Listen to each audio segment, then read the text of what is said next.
Ever wondered what it would be like to see strange ghouls if you wore a pair of special sunglasses? Well, it's been almost 35 years since this underrated film came out, and let me tell you, it's a real creepy one with a little sci fi in it. Let's talk about John Carpenter's They Live.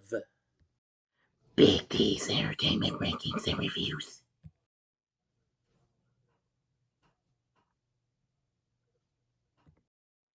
So, greetings, my fellow YouTubers, and welcome to Big D's Entertainment Rankings and Reviews. My name is Doyle, better known to you as the Big D, and this time around I bring to you a review of the 1988 sci fi action horror flick They Live, released by Universal in the US and Carol Co. Pictures internationally for Alive Films.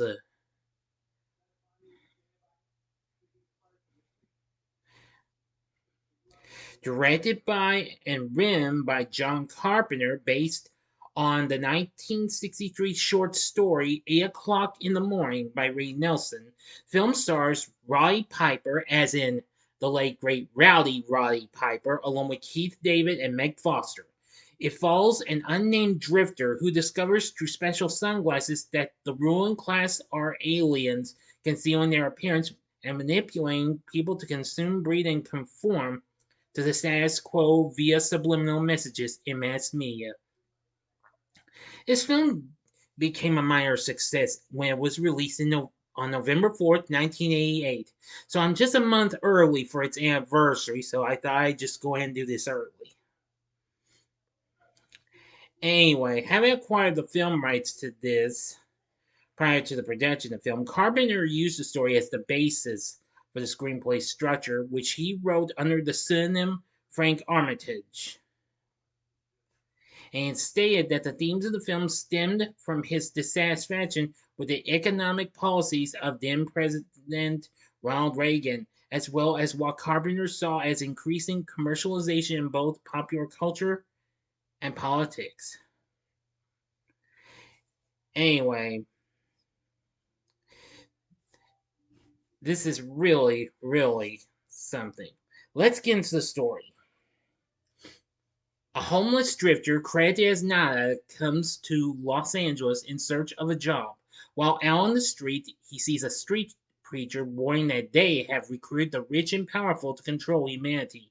Nada finds employment at a construction site and is befriended by co-worker Frank, who invites him to live in a shanty town soup kitchen led by a man named Gilbert. That night, a hacker takes over television broadcasts claiming that scientists have discovered signals that are enslaving the population and keeping them in a dreamlike state, and that the only way to stop it is to shut off the signal at its source. Those watching the broadcast complain of headaches. Nana secretly follows Gilbert and the preacher into a nearby church and discovers them meeting with a group that includes the hacker. He sees scientific equipment and cardboard boxes inside. Nana is discovered by the blind preacher and escapes. The shanty town and church are both destroyed in a police raid in the same night, and the hacker and preacher are beaten by riot police. The following day, Nana retrieves one of the boxes from the church and takes a pair of sunglasses from it. Hiding the rest in a trash can, Nana discovers that sunglasses make the world appear monochrome, but also reveal subliminal messages in the media to consume, reproduce, and conform. The glasses also reveal that many people are actually aliens with skull like faces. When Nana mocks an alien woman at a supermarket, she alerts other aliens via a wristwatch like device. Nana leaves but is confronted by two alien police officers. He kills them and steals their weapons. Nana enters a bank where he sees that several of the employees and customers are aliens. He kills several aliens with a shotgun and escapes by taking Cable 54 employee Holly Thompson hostage. At Holly's home, Nana tries to get her to try on the glasses, but she knocks him out of the window and down a hill and calls the police. The next day, Nana returns to the alleyway and retrieves the sunglasses from a garbage truck before Frank meets him to give him his paycheck. Nana tries to get Frank to pawn the glasses, but Frank thinks Nana is a murderer and wants nothing to do with him. And so they get into a long and violent brawl. After which Frank is too tired to prevent from putting the sunglasses on. After seeing the aliens and a flying saucer, Frank goes into hiding with Nada. Frank and run into Gilbert, who leads them to a meeting of the anti-alien movement. At the meeting, they are given contact lenses to replace the sunglasses and learn that the aliens are using global warming to make Earth more like their own planet and are depleting the Earth's resources for their own gain. They also learn that the aliens have been bribing humans to become collaborators, promoting them to positions of power. Holly arrives at the meeting apologizing to Nala, and the meeting is raided by police, and the vast majority of those present are killed, with the survivors, including Frank, Nala, and Holly, scattering. Nala and Frank are cornered in an alley, but they accidentally activate an alien wristwatch, opening a portal through which they escape. Now for the ending. As always, you know the procedure. You have 5 seconds to stop this video. Go to the description box below and fast forward to the time below. If you've seen the movie already, please continue.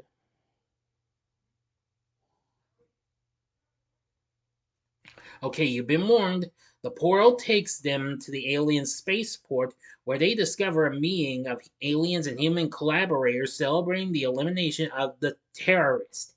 They are approached by a former drifter they briefly met in the shantytown, now a collaborator who gives them a tour of the facility. He leads them to the basement of Cable 54, the source of the signal, which is protected by armed guards. Nada and Frank find Holly and find their way to the transmitter on top of the roof.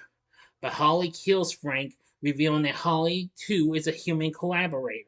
Nada kills Holly and destroys the transmitter and is fatally wounded by aliens in a helicopter, and Nada gives the aliens the knife finger, that's of course a middle finger to you, as he dies.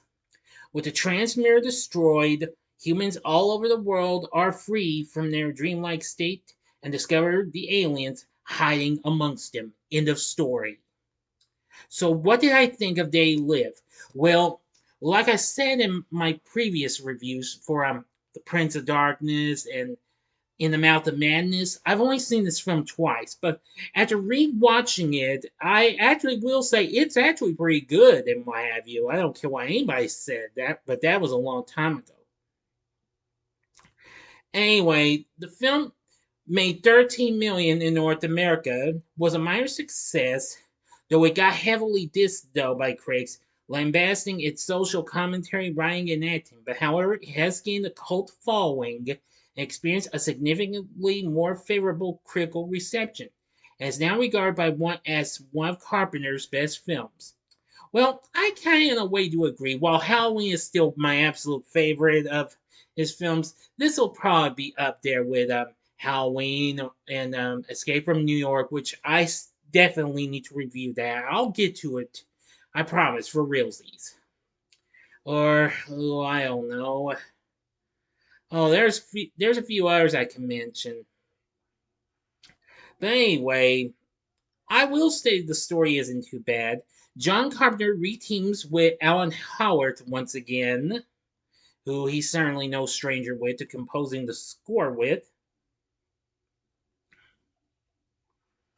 But anyway, I really liked how this story turned out. The film has also entered the pop culture lexicon, notably having a lasting effect on street art, particularly that of Shepard Fairey.